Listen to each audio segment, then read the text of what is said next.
Warning: our YouTube channel and its videos may contain scenes, language, and content that may not be appropriate for all audiences. These videos include surveillance footage, undercover pursuit of suspects, actual police and rescue operations, and fearless confrontations.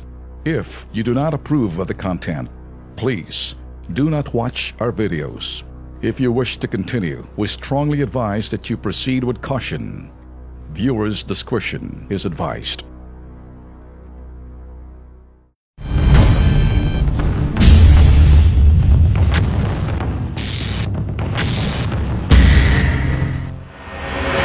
Kung merong nagtitinda ng kakanin at merong nangungutong, eto naman, merong mga pulis na namamasada ng taxi para lang kumita.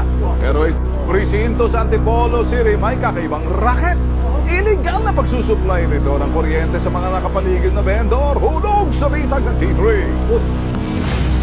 Ang mga illegal vendors sa Gate 2 sa Cogio, Antipolo City parang kabuti na nagsusulputan tuwing gabi.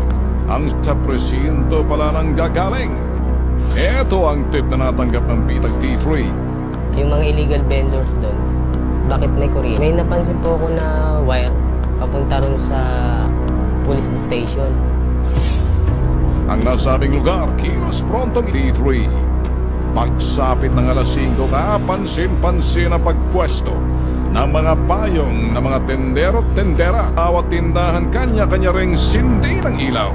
Sa aming pagsisiyasat, positibo ang linya ng kanilang kuryente naka-jam sa outpost. Pag dito lang ako pwesto, alam kayo dyan sa police. Dyan sa may poste mismo. Danto na mismo kay Sir. Oo. Sino mo?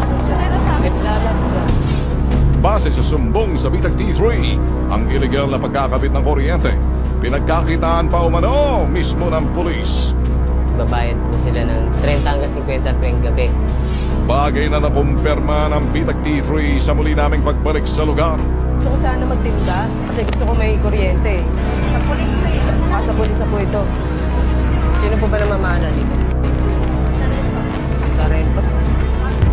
Ang itinukoy na Lespo, si PO3 Ernesto San Vicente na nakapag-reserve sa police outpost sa Gate 2. Minabuti naming puntahan ang presinto para kumprontahin si mamang pulis at kunin ang kanyang Eto ang bumungad sa amin.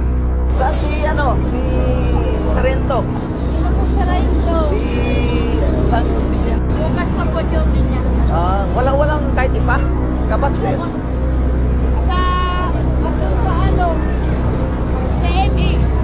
Ano to? Walang pulis sa presinto. At tendera lang ang namamahala dito. Ang tanging present, ang mga illegal na kable ng kuryenteng na to. PO3 Ernesto San Vicente. At sa mga nakadestino sa outpost, galingan nyo ang paliwanag kung ayaw ninyong retiro.